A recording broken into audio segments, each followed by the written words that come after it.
Хәерле көн, Татарстан, хәерле көн, газиз милләттәшләр. Һәр барчагызга яхшы кәеф, шатлыклы хәбәрләр һәм уңышлар теләп, мин Айзилә Батырханова һәм тапшыруыбызның иҗат төркеме сезгә хәерле эш көне телибез. Максат итеп куйган һәр эшегез уң булсын. Бүген 17 март, чәршәмбе. Ә сез беләйдегезме, 17 март көнне славяннар кара каргалар бәйрәмен уздыра торган булганнар. Кышларга охшатып, арыш оныннан төрле тәм-томнар әзерләгәннәр. Шулай итеп, алар яз килүен көткәннәр. Моңа бәйле төрле халык сынамышлары да бар. Мәсәлән, 17 март көнне кара каргалар кайтса, бер айдан кар эреп бетәр. Кара каргалар артыннан озакламый сыерчыклар да кайтып җитәрләр. Әле сөйләшергә өйрәнә генә башлаган сабыйларга тел ачкычы да алып килерләр. Тел ачкычы дигәннән, хөрмәтле тамашачылар, Татарстаныбызда игълан ителгән туган телләр һәм халыклар бердәмлеге елы уңаеннан Хәерле көн Татарстан тапшыруы махсус сәхифә башлап җибәрде.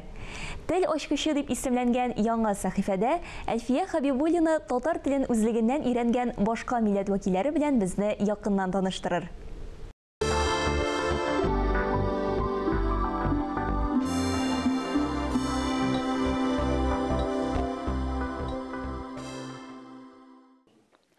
Агыйделнең агын җирендә акта балыкларга азык юк.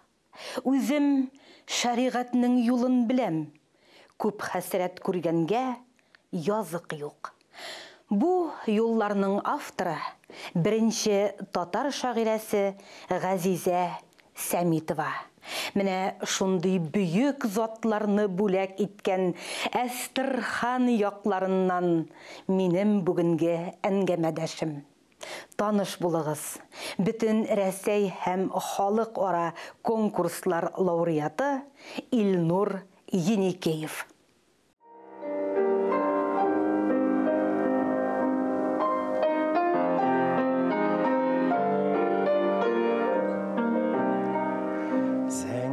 Кишеләр буе эзлим сине, кайдасың син, исмең ничек, нинди соң син? Зәңгәр кишеләр буе көтәм сине, ник һаман да килмисең син? Зәңгәр кишеләр буе көтәм сине, ник һаман да килмисең син? Күңелемә тулган хисләремне җырга салып бер туйганчы сөйләр идем. Зәңгәр күкнең барлык йолдызларын, синең килгән юлларыңа сибәр идем.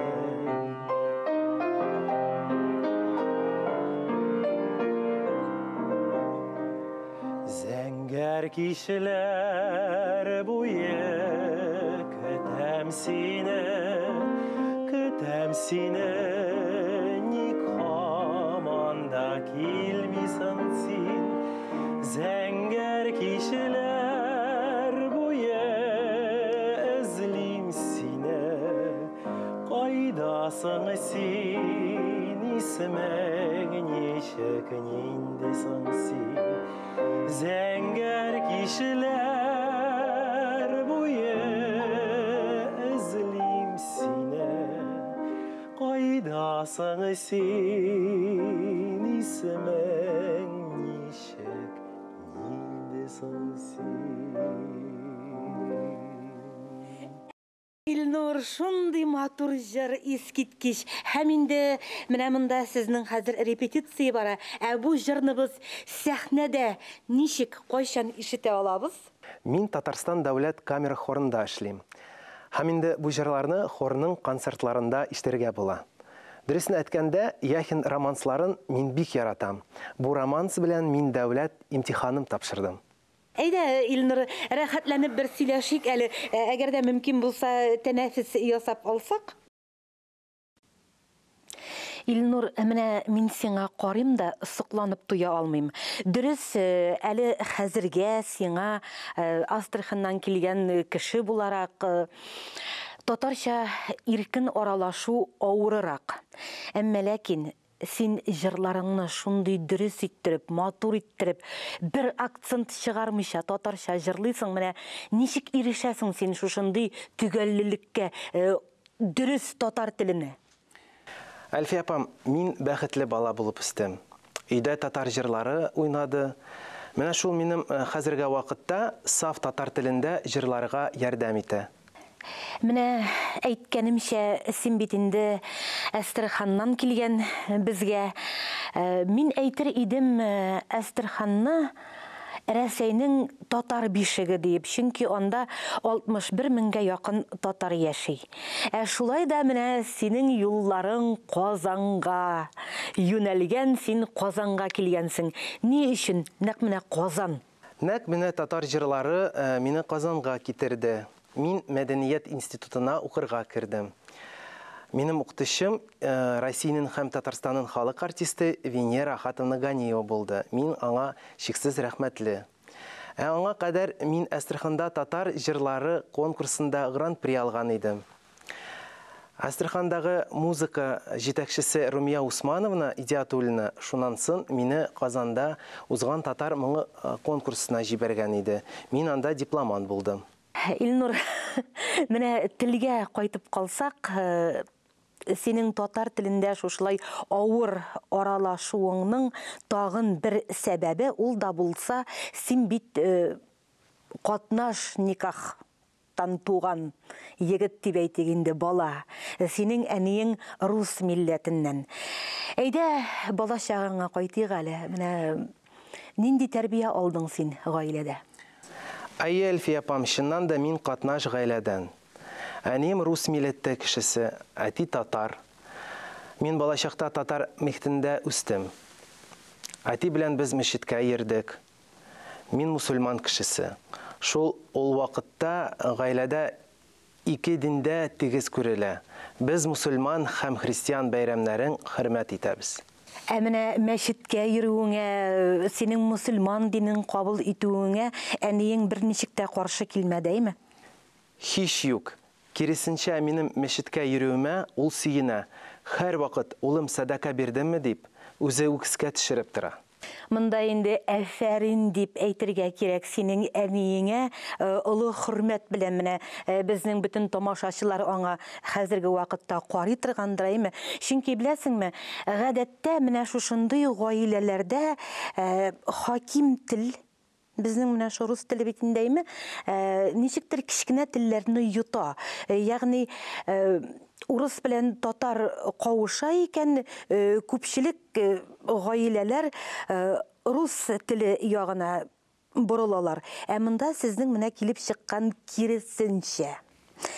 Әфәрин, әфәрин әниеңә, шулай да менә әниеңнең милләтенә мөнәсәбәтең. Мин әниемнең милләтен бик хөрмәт итәм. Һәм җир йөзендә барлык милләтләрдә хөрмәткә лаек дип уйлыйм. Бу күренеп тора. Илнур, менә синең бит инде паспортың буенча да Илнурайма уйлап чыгарылган исем түгел. Катнаш гаилә булганда гадәттә уртак исемнәр. Урысча да булмасын, татарча да булмасын. Мәсәлән, анда Артур, Тимур, менә шундый исемнәр кушарга яраталар. Сиңа менә чын татар исеме кушканнар. Үзеңә ничек исем кушылган? Ни өчен менә Илнур дип сиңа кушканнар? Кызыксынганың булдымы исем кушу тарихы белән? Илнур исеме миңа әбием Сәйдә белән бабам Рафик кушкан. Мин аларга рәхмәтле. Чөнки бу исем миңа бик ошый. Илнең нуры булып халкыма хезмәт итәсем килә.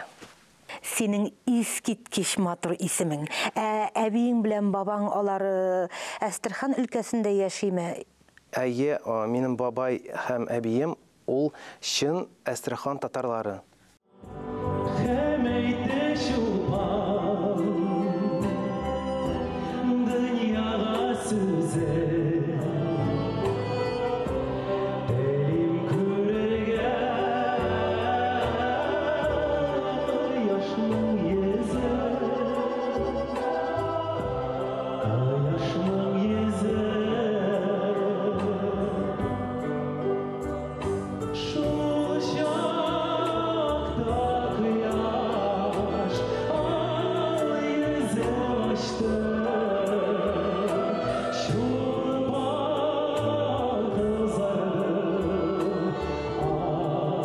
Булсаң башта Илнур, білесің, менә мен сеңа қарап тұрам да, емес сенің менә һәр бір шәш түбіңе қадар деп әйтем, татарлығың көрініп тұра. Сен менә шын татар егеті болып, татар жанлы кіші болып өскенсің, алай ғына да түгіл. Сен өзіңе татар қызын қаратқансың, һәм инде татар қызына үйленгенсің. Сөйлеп өтәлі. Кім ол? Нешік таныштығыз? Мин шын татар егеті. Шыннан да хатыным Наилә белән менә инде 10 ел бәхетле гомер итәбез. Алла бирсә, киләчәктә балаларны да татар рухы белән үстерергә хыялланабыз. Илнур, менә сине сәхнәдән караган кешеләр бөтенесе белә, күрә, әйме, синең татарлыгыңны исбатлаучы тагын бер әйбер, синең бүтән костюмнарың да милли шигешләр белән эшләнгән, шулай бит? Шулай. Сенің шушы милли шигешләргә, милли орнаментларга айрата зур мәхәббәтең. Мин әле күрдем, синең хәтта аяк киемеңдә милли шитек сәхнәгә чыга торган. Татар сәнгатен хөрмәт итүче артист милли киемнән булырга тиеш. Бу минем фикерем. Бик матур. Һәм инде менә син бит бик күп йөрисең Рәсәй төбәкләренә, татарлар белән очрашырга, әйме үзеңнең Рәсәй төбәкләрендәге татарларга җырларыңны бүләк итәргә. Син шит илләргә барасың, һәм инде менә шушы костюмнарың сине чыннан да татар милләтеннән икәнен күрсәтеп, татар милләтенә карата мәхәббәт һәм сенің жаныңда ғырурлық уята тұрғандыр. Тамашачыларға, татар халқына қарата мәхәббәт әлбәтте. Илнур, менә Рәсәйдә битінде біз татарлар, субханалла. Экран артында отырушы татар милләтенә нинди теләкләреңне җиткерер идең? Русча яхшы бел, татарча да яхшы бел, икесе дә безнең өчен бик кирәкле матур тел. Әфәрин, Илнур. Шәйхи Маннурның менә шушы матур шигъре белән без инде тапшыруыбызны тәмамлыйбыз. Киләсе очрашуларга кадәр.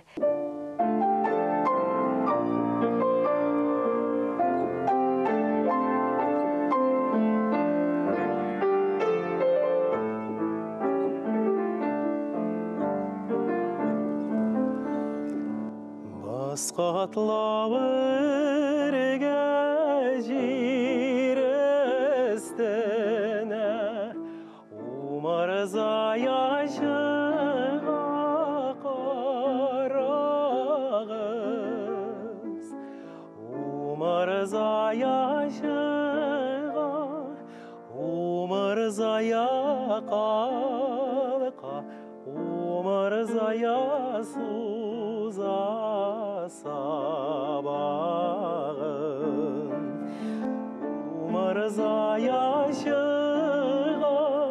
Umar zayaqalqa Umar zayasuza sabahın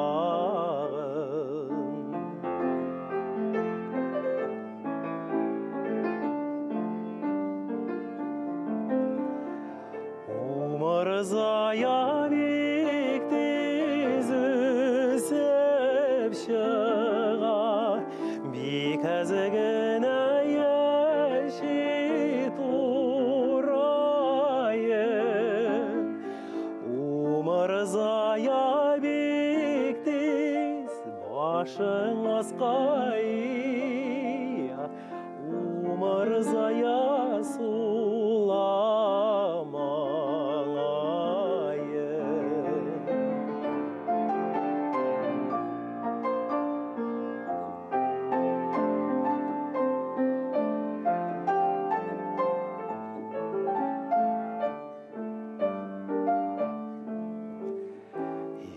Min yaşar idem